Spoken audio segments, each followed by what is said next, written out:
مهما كان من تقصير نشأ عنك، مهما كان من تقصير، كلنا مقصرين يا جماعه، كل الناس بتقصر.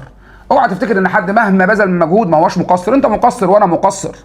لكن دايما نقول كده، انما الاعمال بالخواتيم، خاتمه العمل. خاتمه العمل هتكون عامله ازاي؟ ده يا جماعه اللي هيحدد جزء كبير جدا باذن الله من النتيجه النهائيه اللي احنا هنشوفها. فلو ختمنا عملنا انا وانت بكل اجتهاد واخلاص ويقين بالله ان ربنا سبحانه وتعالى هيعيننا ويوفقنا، فانا احب اقول لك ان احنا باذن الله موفقين بدون شك، بدون شك. هي كده، ده وعد ربنا لينا، فالموضوع منتهي. ولكن اختم عملك بشكل جيد حتى ان كنت مقصر، مهما كنت مقصر، انا قلتها اهو. اختم عملك بشكل جيد، واوعى الشيطان يجيبك ناحيه ما خلاص اللي ذاكر ذاكر واللي راح، ده انا اجيب لي سماعه واروح اطلب الكلام بمعصيه الله، هغش. اوعى تروح الكلام ده. وانما احنا باذن الله ثابتين على موقفنا، هو عهد واحد، ان احنا بنشتغل بضمير وبما يرضي الله بين قوسين، ان احنا بنبتغي بعملنا وجه الله وربنا سبحانه وتعالى يأجرنا على هذا العمل.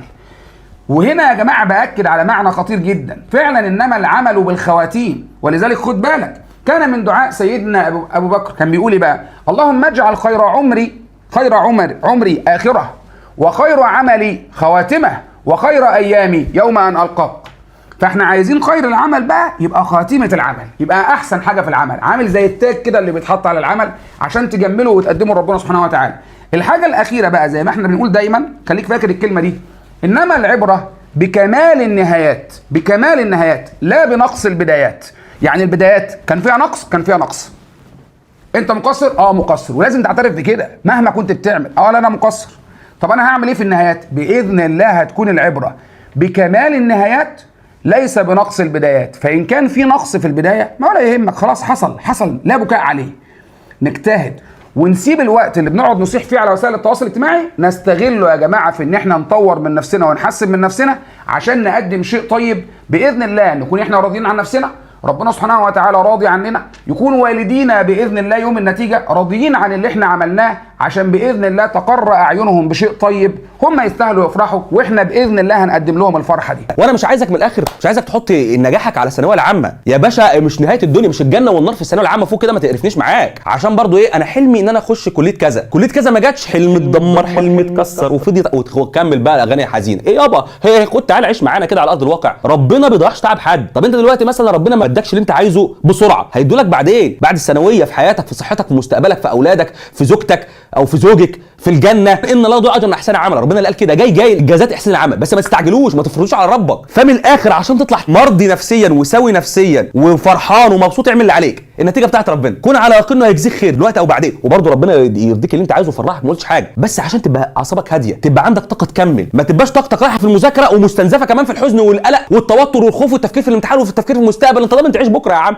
ربنا يديك العمر، بس عشان نجيب الكلام اللي ساعات اللي بيوجع هو اللي بيجيب من الاخر، الكلام القاسي هو اللي بيصحصح، هو اللي بيفوق، الكلام الواقعي. انت ضامن تعيش بكره ولا بعد ولا مش عارف ايه؟ خلاص دخلت انت كليه طب مثلا، ربنا يوفقك ماشي، 7 سنين تعليم ومش عارف ايه، ضامن تشتغل بسرعه، ضامن تتشهر بسرعه، ضامن يكون عندك رزق بسرعه، وبرده مش بعيب فيه، يا رب يوفقك ليه. دخلت مثلا تجاره، الله اعلم كان تخش الصبح تلاقي نفسك اشتغلت في حاجه وكسبت كتير. مش بقول لك ما تذاكرش وخش تجاره، ما بقولش كده، وكل الكليات فوق راسي. قصدي اقول ايه، اهم من ما تفكر من الكليه والمجموع واهلي والناس وقرايبي والشماته، فكر في نفسك. انا هطلع راضي عن الناس ولا لا يا جماعه؟ المكسب الحقيقي والاول والاخير انك تكسب نفسك، والله العظيم انك تكسب نفسك، اقسم بالله انك تكسب نفسك. ما هي الثانويه مش اخر مرحله، لسه مراحل عمرك كتيره، ولسه في محاربات كتيره، ولسه في تحديات كتيره، ولسه في نجاحات كتيره، ولسه في شغل وفي جواز وفي مش عارف ايه، في حاجات كتيره هتواجهك. انت لو خلاص شخص هش مرتبط بالنتائج وبكلام الناس هتنكسر بسرعه، هتفضل حياتك تخش بقى مرحله كآبه لمرحله كآبه، مرحله كآبه لحد ما تدمن الكآبه يا معلم. صباح الفل، ايه اللي هيكئبنا النهارده؟ مفيش كآبه، ازاي؟ مش شغال، انت خلاص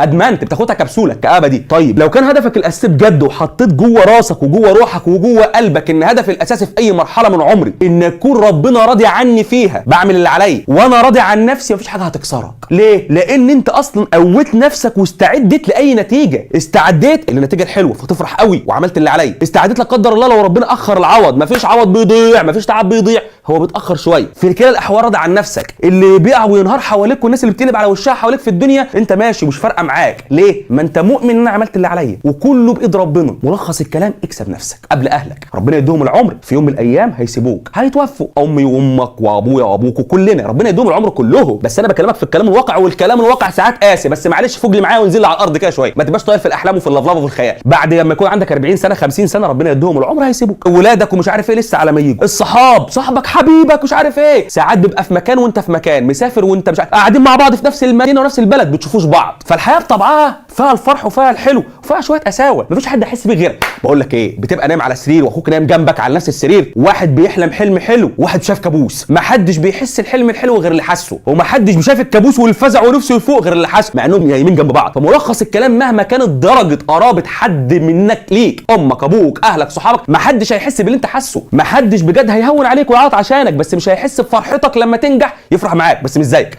ولا يحس بكسرتك لما تكئب نفسك، هيزعل عشانك بس مش زيك. افهم الله يبارك لك، انت المكسب الوحيد لحياتك، انت المكسب الوحيد لنفسك. انت بتبني كل يوم نفسك بنفسك، بتبني بروحك، بتبني صلابتك، بتبني احلامك، بتبني طموحك. اطلع من السنه دي ربنا راضي عنك عشان يرضيك دنيا واخره، وانت راضي عن نفسك. اكسب نفسك وكل المكاسب هتتصب حواليك. قلت قبل كده، من انهزم امام نفسه انهزم في كل الميادين، ومن انتصر على نفسه انتصر في كل الميادين. ربنا يرضيكم ويرضيكم، ربنا ييسر اموركم ويسعد لكم ويحقق احلامكم ويفرج همومكم. اوعى تنسى لاخر لحظه، عارف حلمك يستاهل، واشتغل وانت بتعيط.